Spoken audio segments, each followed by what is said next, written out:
People with disabilities all around the world are only half as likely to be active in the labour market as those without disabilities. And even when they're active, are twice as likely to be unemployed. The consequence of that is a $6 trillion cost to the global economy. And that just doesn't make sense. Why would a system prioritize sustaining people out of the labour force instead of encouraging them into it? We need to learn to start together, identify the challenges together, and identify solutions together so that we are walking that journey together. Inclusive Futures has done exactly that.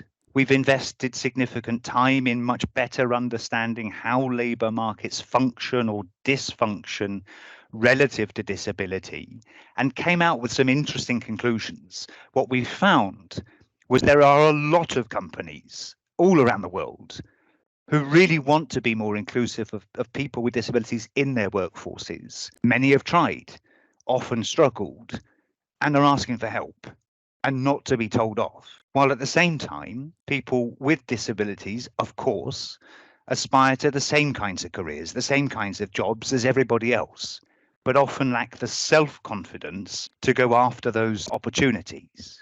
And then we started to look at the solutions together, working with some really pioneering companies in Africa and South Asia, companies like Diageo and Safaricom and Coca-Cola Beverages Africa and MTN and Unilever and Standard Chartered Bank, training thousands of staff and managers in hundreds of companies to be more confident around disability, while at the same time identifying and adapting training programs for people with disabilities so that they can get the skills to get a job. We've got an amazing partnership with Accenture on their Skills to Succeed learning exchange, but also other platforms like Cisco's Global IT Academies, and piloting a really innovative approach to mentoring job seekers through HR practitioners and the Chartered Institute of Personnel Management in Nigeria, developing and nurturing national business and disability networks with the ILO